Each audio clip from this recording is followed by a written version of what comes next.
I'm frustrated. I know what to do, but when I'm trading on my own, I drift, I hesitate, overthink, and stop executing. I tell myself I'm being disciplined, but I'm really avoiding trades, afraid of losing, and afraid of feeling useless if I'm wrong. I know that things are going to look and feel easier when I'm with you. That means that you are still growing. There's nothing wrong with that. That's fine. That is actually just part of the process. There is no sin in forgetting. The sin is in not returning. There's no sin in forgetting. There's no sin in not doing it. But the sin is in not bringing yourself back. The magic is in the comeback. Do you come back to it? Shit, I forgot. All right. Do you come back though? The leaving doesn't hurt anything actually. It only hurts if you don't come back. All truths in trading are connected to universal truths in life. This truth has been communicated for millennia throughout the ages. Sages, wise men, enlightened individuals, the ancients have told us this through parables like the prodigal son. Coming back to the Father's house is when you get the reward. The comeback is the reward, not the failure, not the sinning, but the repentance is the win.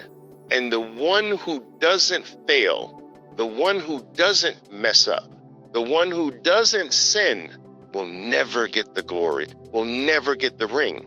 I had a trader who for 18 months was in the program, and I was overlooking trading results, and I saw an account for 18 months that did not do a single trade. But this person was in every study session, every event, but didn't do a trade.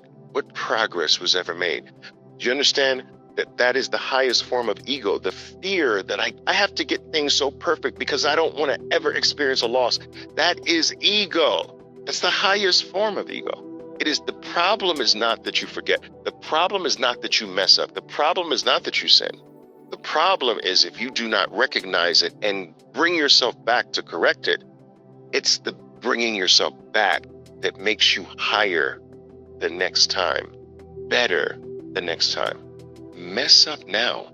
This is the time to mess up. This is the time to be stupid on occasion. This is the time that you get all of that out of your system. You don't want to save it up for later because stupid losses are finite. You run out of stupid losses. You stop fearing stupid losses because you've experienced them so many times that you know them intimately, so they lose their grip on you eventually. The stupid losses stop biting as hard as they used to bite. You can run out of stupid losses. So get the stupid losses out of the way in the beginning of your journey. If every trader has a unique number of stupidity, we don't know what that number is. But let's say you're born as a trader. Every trader has a certain number stupid actions in them, and it's finite. And you may not know what it is, but it's best to just get it out of the way now, right? Get it out of the way now. Don't try to save it. Don't try to save yourself from it. Go through it now. Trading is a microcosmic version of life. It has all the elements of life. The market is life, and life flows. The market flows. There are meaningful events that take place in your life. There are meaningful events worth noting in your trading. In life, you have to become a good selector of what you place your time, your effort, your focus, your attention on. Be a terrible attention applier, and you will have a terrible life. Same thing in trading. If you fail to learn what I should give my life to, what I should give my attention to, if you do not learn that this is what I give my attention to, and that doesn't mean anything, this doesn't mean anything, but this does, that becomes a good chooser, a good selector of events.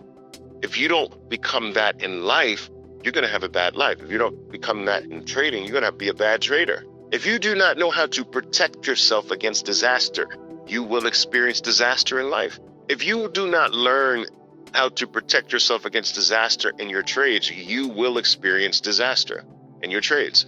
If you do not learn in life when to cut out a cancer, when does a person become not worth being in your life because they are destructive and they are serving as a cancer in your life? When do you cut that person out of your life? When do you end a relationship that's no longer functioning? If you do not learn how to keep destructive people and things away from you, you will be destroyed in life. If you do not learn when a trade stops being productive and starts being destructive, that you eliminate it, you will be destroyed.